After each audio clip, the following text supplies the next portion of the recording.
প্রথম পুরুষ আদম এবং নারী হবা বসবাস করত।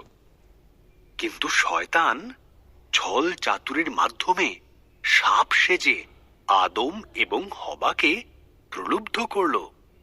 এইসব গাছগুলির থেকে কি ফল খেতে ঈশ্বর তোমাদের বারণ করেছে?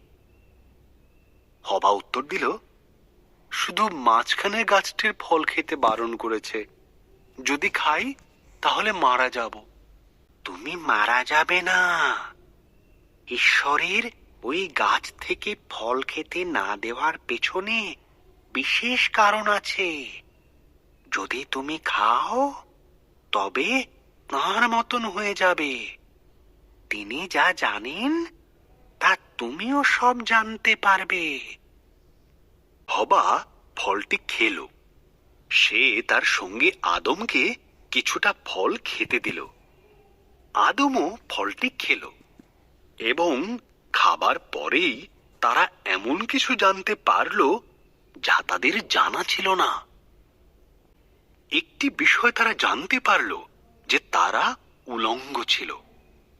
তারা পাতার বস্ত্র তৈরি করে নিজেদের লজ্জা ঢাকল। তারা আগে কোনোদিন ভয় বা লজ্জা পায়নি।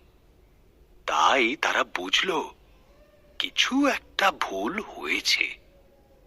ঈশ্বর ডাকলেন, আদম, হবা।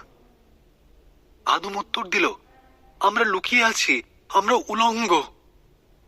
ঈশ্বর দীর্ঘশ্বাস ফেলে বললেন, তোমরা ওই গাছের থেকে ফল খেয়েছ, তাই তোমরা জানো। তখন আদম হবাকে দোষ দিল, আর হবা সাপকে দোষ দিল। ঈশ্বর বললেন, সাপ, তুমি বুকে ভর দিয়ে চলবে। এক নারীর পুত্র সন্তান তোমাকে পরাজিত করবে।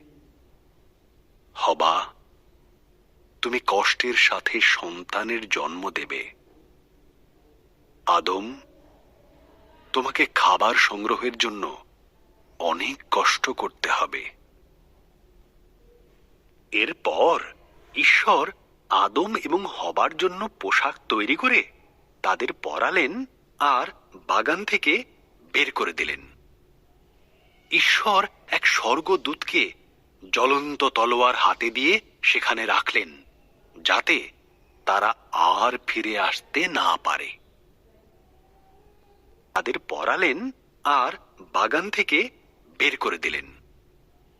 ঈশ্বর এক স্বর্গদূতকে জ্বলন্ত তলোয়ার হাতে দিয়ে সেখানে রাখলেন, যাতে তারা আর ফিরে আসতে না পারে।